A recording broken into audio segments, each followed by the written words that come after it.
Alors, bonjour les amis, dans une nouvelle vidéo dans notre chaîne YouTube. Si vous aimez la vidéo, n'oubliez pas à nous abonner pour que vous bénéficiez de plus de vidéos éducatives. La vidéo d'aujourd'hui est à propos d'un thème très important qui est l'hypothyroïdie. D'abord, hypo signifie un manque d'hormones thyroïdiennes et thyroïdie fait référence à l'hormone thyroïdienne. Donc, l'hypothyroïdie est une condition où il y a un manque d'hormones thyroïdiennes. Normalement, l'hypothalamus qui est situé à la base du cerveau détecte de faibles taux sanguins d'hormones thyroïdiennes et libère l'hormone de libération de la thyrotropine ou TRH dans le système porte-hypophysaire, qui est un réseau de capillaires reliant l'hypothalamus à l'hypophyse antérieure. L'hypophyse antérieure libère alors l'hormone stimulant la thyroïde, également appelée thyrotropine ou simplement TSH.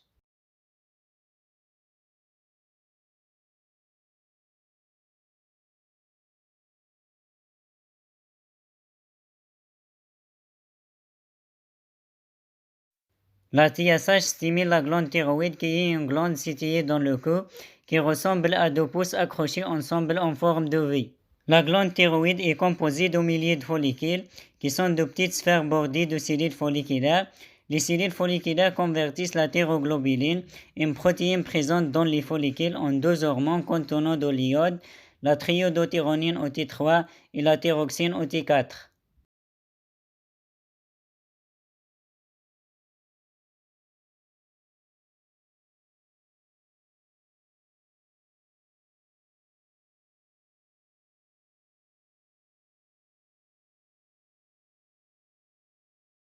Une fois libérés de la glande thyroïde, ces hormones pénètrent dans le sang et se lient aux protéines plasmatiques en circulation. Seule une petite quantité de T3 et de T4 voyagera non liées dans le sang et ces deux hormones sont captées par presque toutes les cellules du corps. Une fois à l'intérieur de la cellule, la T4 est principalement convertie en T3 et peut exercer son effet. La T3 accélère le temps métabolique basal de la cellule. Ainsi, à titre d'exemple, la cellule peut produire plus de protéines et brûler plus d'énergie sous forme de sucre et de graisse. C'est comme si les cellules étaient un peu en délire. La T3 augmente le débit cardiaque, stimule la résorption osseuse, amincissant les os et active le système nerveux sympathique, qui est la partie du système nerveux responsable de notre réponse combat ou fuite. L'hormone thyroïdienne est importante et l'augmentation occasionnelle peut être très utile lorsque vous avez besoin d'un coup de pouce pour passer les derniers tours d'une compétition sportive ou lorsque vous essayez de rester au chaud pendant une tempête de neige. Maintenant, l'hypothyroïdie peut se produire de différentes manières et tout entraîne un manque d'hormones thyroïdiennes et une diminution du taux métabolique basal, où les réactions cellulaires se produisent plus lentement que la normale. Il existe deux types d'hypothyroïdie primaire et secondaire. Dans l'hypothyroïdie primaire, la glande thyroïde est le problème car elle ne produit pas suffisamment d'hormones thyroïdiennes. Non seulement il y a un manque de T3 et de T4 qui provoque un ralentissement du processus métabolique, mais il y a une augmentation du niveau de TSH de l'hypophyse pour essayer de stimuler la glande.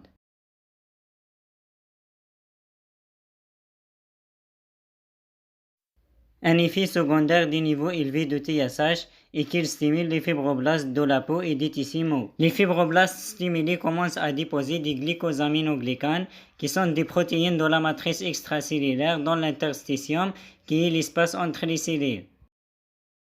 La carence en iode est la cause la plus fréquente d'hypothyroïdie primaire dans les pays à faible revenu qui n'enrichissent pas les aliments en iode. C'est parce que les cellules folliculaires n'ont pas l'iode dont elles ont besoin pour produire T3 et T4.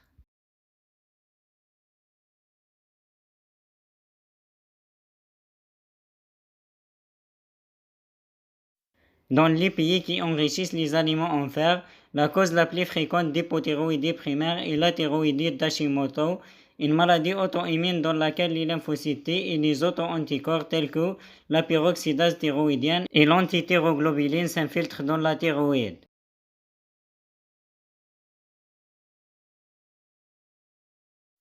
Les dommages à certaines parties de la thyroïde et l'augmentation subséquente de la TSH entraînent une hypertrophie et une hyperplasie de la thyroïde. En d'autres termes, la thyroïde réagit aux dommages auto-immuns en augmentant la taille et le nombre de cellules folliculaires saines, ce qui provoque l'élargissement de la thyroïde.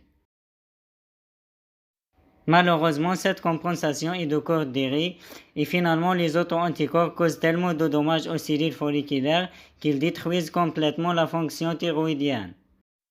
L'hypothyroïdie primaire peut également survenir après le traitement de l'hyperthyroïdie, soit parce que la chirurgie enlève une partie ou la totalité de la glande thyroïde, soit parce que la thérapie à l'iode radioactif endommage trop de cellules folliculaires.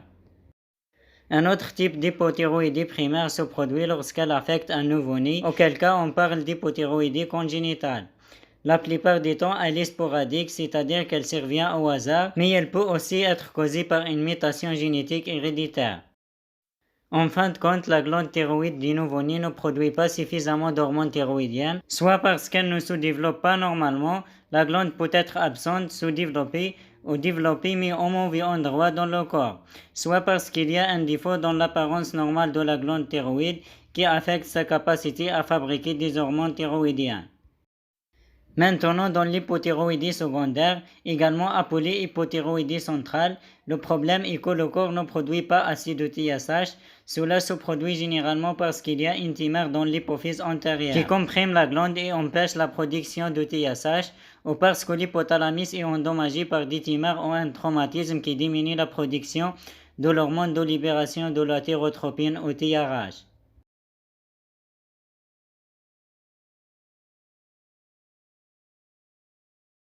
Les symptômes de l'hypothyroïdie qui peuvent prendre des années avant même d'être reconnus incluent la prise de poids malgré une perte d'appétit, en raison du taux métabolique de base plus faible, sensibilité au froid car le corps produit moins de chaleur et un rythme cardiaque plus lent.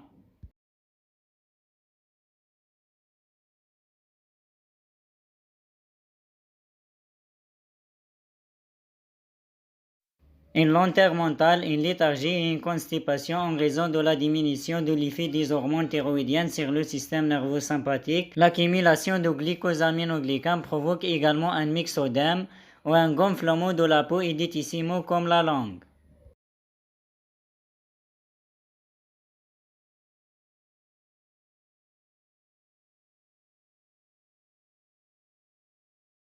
Si l'hypothyroïdie est causée par la thyroïdite d'Hashimoto, il peut y avoir un goitre qui est un élargissement de la glande thyroïde en raison de l'hypertrophie et de l'hyperplasie de la glande. Les bébés atteints d'hypothyroïdie congénitale présenteront des symptômes liés à la diminution du métabolisme, comme un sommeil excessif. Mais si la maladie n'est pas détectée assez rapidement, ils sont à risque de retard mental et de déficience intellectuelle irréversible, de retard de croissance physique et de taille réduite en raison des rôles des hormones thyroïdiennes dans le développement du cerveau et du système nerveux sympathique.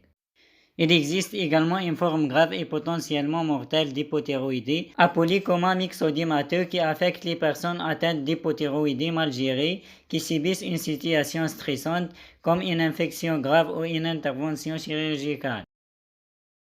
Tous les symptômes normaux de l'hypothyroïdie deviennent exagérés. Par exemple, la lenteur mentale se transforme en altération de la conscience et en confusion, et la baisse de la température corporelle se transforme en hypothermie. Le diagnostic d'hypothyroïdie se fait en mesurant les taux sanguins de TSH, T3 et T4. Dans tous les cas, les hormones thyroïdiennes seront faibles, mais les niveaux de TSH varient. Si cela est dû à une cause principale, la TSH sera élevée, et si cela est dû à une cause secondaire, la TSH sera soit basse, soit normale. L'hypothyroïdie congénitale pouvant être difficile à détecter chez les nouveau-nés, de nombreux pays dépistent tous les nouveau-nés pour l'hypothyroïdie congénitale au cours des premières semaines de vie. Le traitement de tous les types d'hypothyroïdie est l'hormonothérapie substitutive thyroïdienne, principalement à l'aide de T4 synthétiques. Alors, pour résumer rapidement, l'hypothyroïdie fait référence à une condition où il y a un manque d'hormones thyroïdiennes. Dans l'hypothyroïdie primaire, la glande thyroïde ne fonctionne pas correctement à la suite d'une maladie auto-immune comme la thyroïdite d'Hashimoto, le traitement de l'hyperthyroïdie ou une anomalie congénitale. Dans l'hypothyroïdie secondaire, le problème est soit l'hypophyse antérieure, soit l'hypothalamus, généralement à cause d'une tumeur ou de dommages chirurgicaux. Dans tous les cas, le manque d'hormones thyroïdiennes peut entraîner une diminution de l'état métabolique avec des symptômes tels qu'une prise de poids, une lenteur mentale, un gonflement de la peau idétissimo et un rythme cardiaque plus lent. Et c'est tout pour la vidéo d'aujourd'hui. Au revoir dans les nouvelles vidéos.